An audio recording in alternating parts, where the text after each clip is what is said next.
오늘 말씀 가운데 주님의 놀라운 은총과 능력이 사랑하는 여러분들과 함께 하시기를 간절히 축복합니다. 오늘 우리는 일상의 분주함 속에서 잠시 멈추어서 하나님이 창조하신 아름다운 자연의 품으로 나가서 함께 시간을 보내려고 합니다.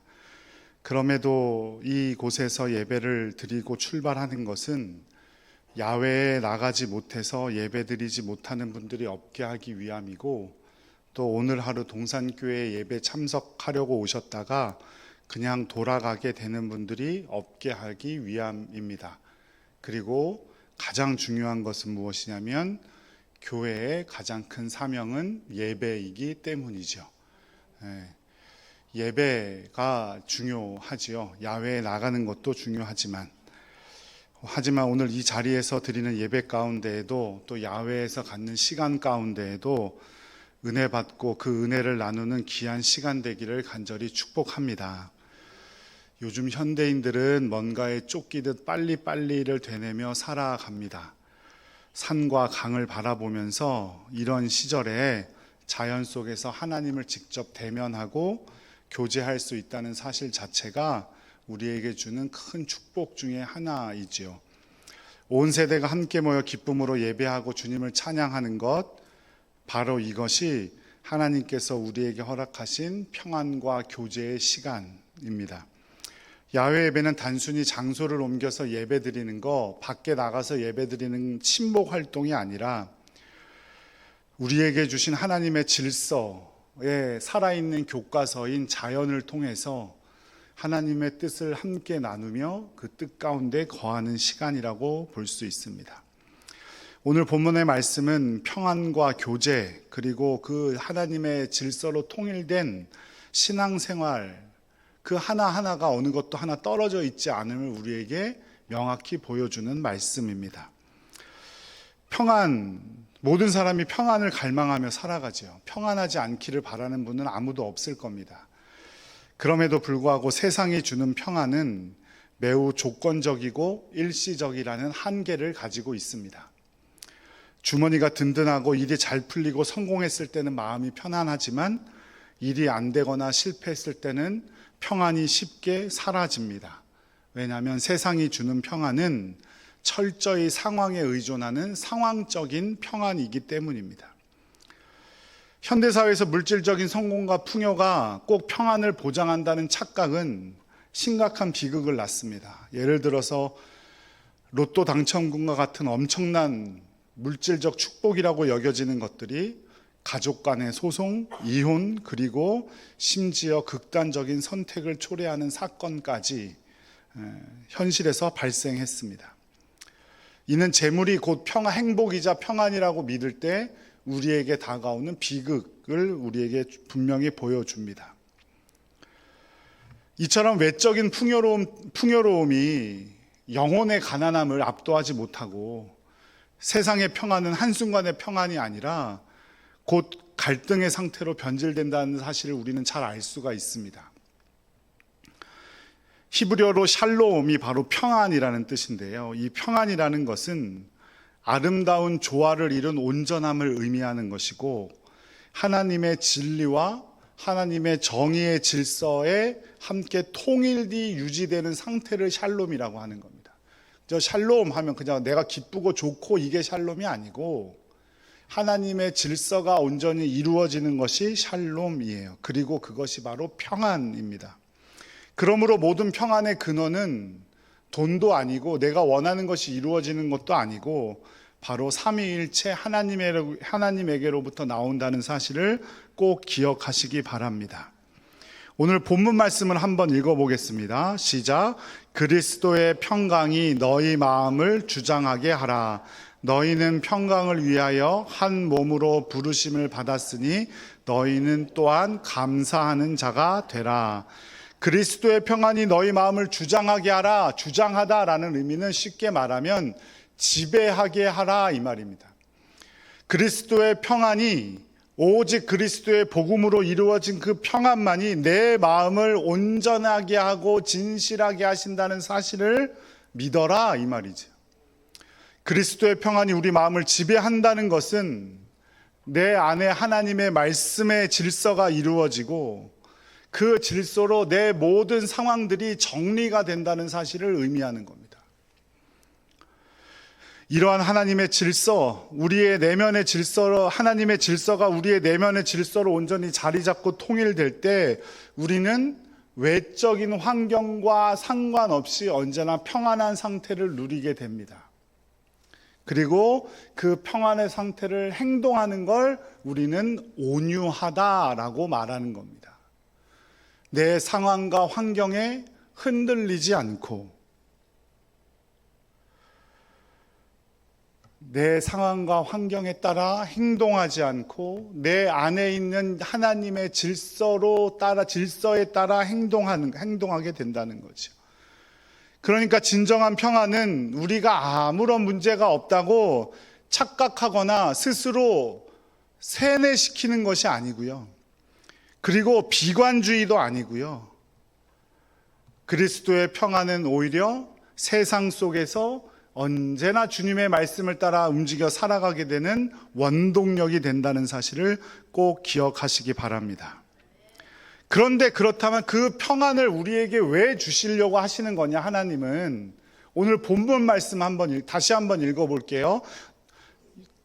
이 말씀인데 노란색 부분을 잘 보면서 한번 읽어보세요. 시작. 그리스도의 평강이 너희 마음을 주장하게 하라.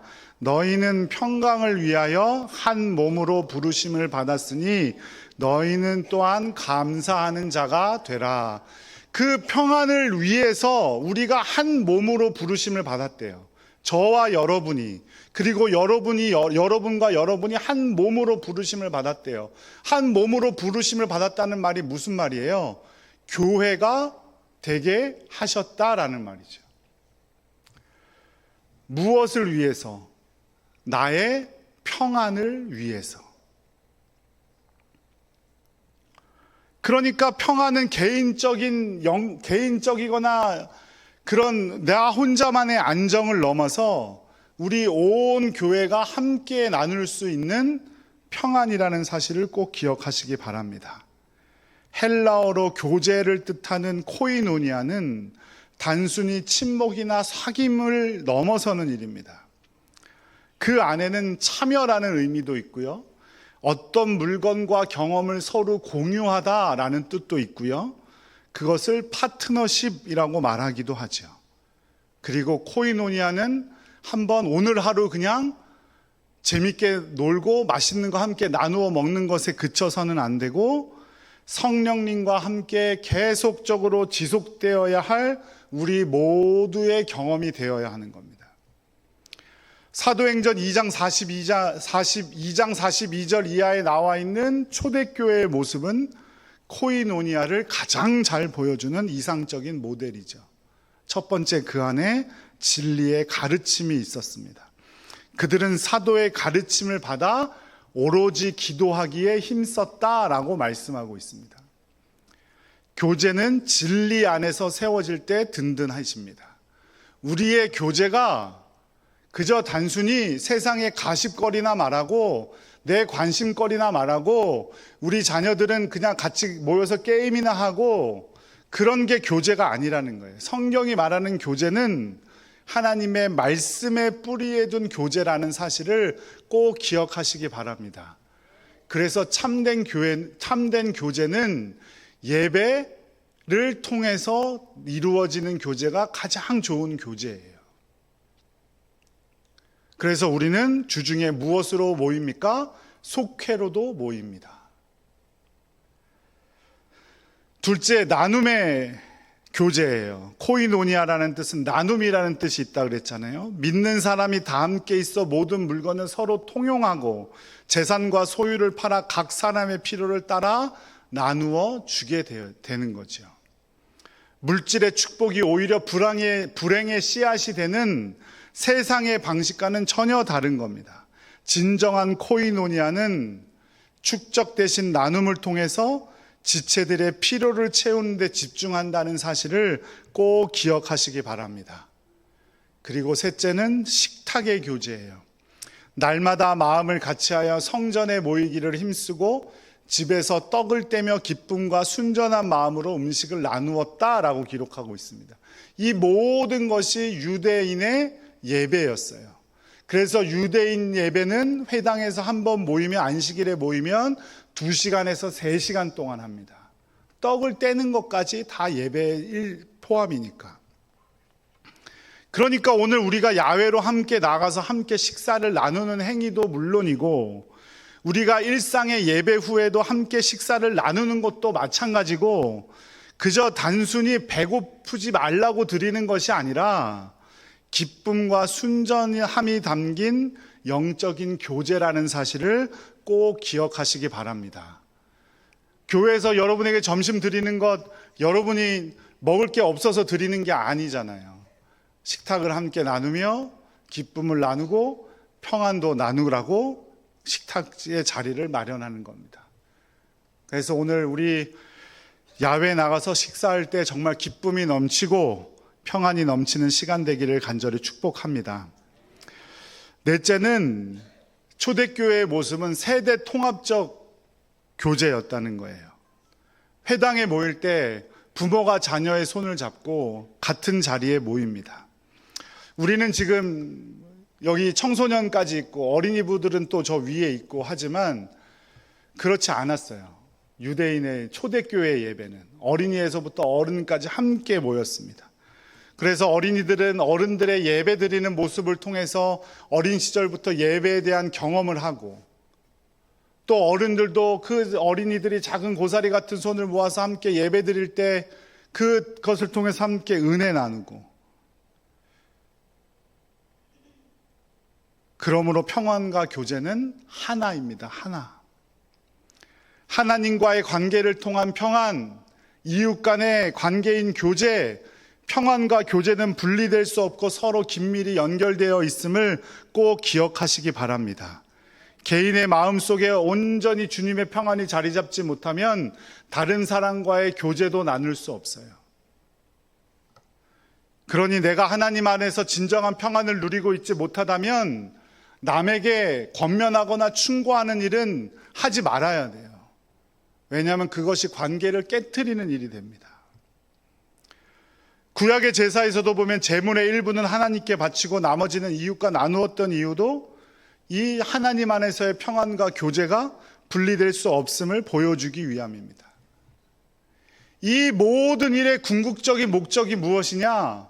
바로 오늘 말씀에 나와 있어요. 골로새서 3장 15절 말씀 함께 읽겠습니다.